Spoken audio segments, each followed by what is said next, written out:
அப்போஸ்தலனாகிய பவுல் எபேசியருக்கு எழுதின நிருபம் 2ஆம் அதிகாரம். அக்கிரமங்களினாலும் பாவங்களினாலும் மரித்தவர்களாயிருந்த உங்களை உயிர்ப்பித்தார்.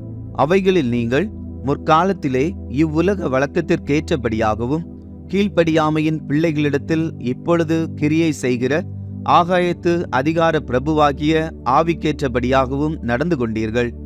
அவர்களுக்குள்ளே நாம் எல்லாரும் முற்காலத்திலே நமது மாம்ச இச்சையின்படியே நடந்து நமது மாம்சமும் மனசும் விரும்பினவைகளை செய்து சுபாவத்தினாலே மற்றவர்களைப் போல கோபாக்கினையின் பிள்ளைகளாயிருந்தோம்.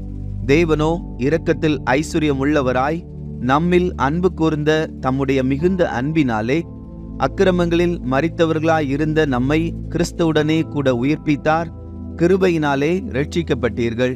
கிறிஸ்து இயேசுவுக்குள் அவர் நம்மிடத்தில் வைத்த தயவினாலே தம்முடைய கிருபையின் மகா மேன்மையான ஐஸ்வர்யத்தை வருங்காலங்களில் விளங்க செய்வதற்காக கிறிஸ்து இயேசுவுக்குள் நம்மை அவரோடே கூட எழுப்பி உன்னதங்களிலே அவரோடே கூட உட்காரவும் செய்தார். கிருபையினாலே விசுவாசத்தை கொண்டு இரட்சிக்கப்பட்டீர்கள். இது உங்களால் உண்டானதல்ல, இது தேவனுடைய ஈவு. ஒருவரும் பெருமை பாராட்டாதபடிக்கு இது கிரியைகளினால் உண்டானதல்ல.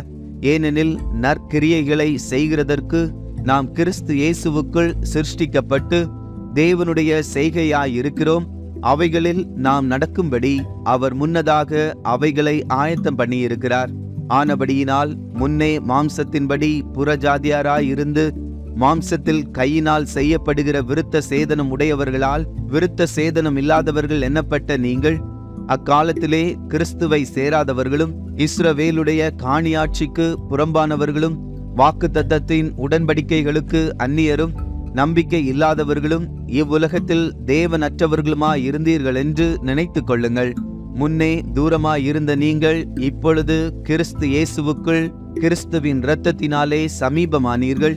எப்படியெனில் அவரே நம்முடைய சமாதான காரணராகி இரு திறத்தாரையும் ஒன்றாக்கி பகையாக நின்ற பிரிவினையாகிய நடுசுவரை தகர்த்து சட்ட திட்டங்களாகிய நியாய பிரமாணத்தை தம்முடைய மாம்சத்தினாலே ஒழித்து இரு திறத்தாரையும் தமக்குள்ளாக ஒரே புதிய மனுஷனாக சிருஷ்டித்து இப்படி சமாதானம் பண்ணி பகையை சிலுவையினால் கொன்று அதனாலே இரு திறத்தாரையும் ஒரே சரீரமாக தேவனுக்கு ஒப்புரவாக்கினார்.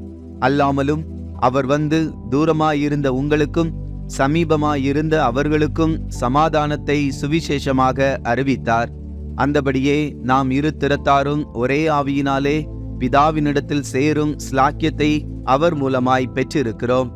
ஆகையால் நீங்கள் இனி அந்நியரும் பரதேசிகளுமாயிராமல் பரிசுத்தவான்களோடே ஒரே நகரத்தாரும் தேவனுடைய வீட்டாருமாயிருந்து அப்போஸ்தலர் தீர்க்கதரிசிகள் என்பவர்களுடைய அஸ்திபாரத்தின் மேல் கட்டப்பட்டவர்களுமாயிருக்கிறீர்கள். அதற்கு இயேசு கிறிஸ்து தாமே மூலைக்கல்லாயிருக்கிறார். அவர் மேல் மாளிகை முழுவதும் இசைவாய் இணைக்கப்பட்டு கர்த்தருக்குள் பரிசுத்த ஆலயமாக எழும்புகிறது. அவர் மேல் நீங்களும் ஆவியினாலே தேவனுடைய வாசஸ்தலமாக கூட்டி கட்டப்பட்டு வருகிறீர்கள்.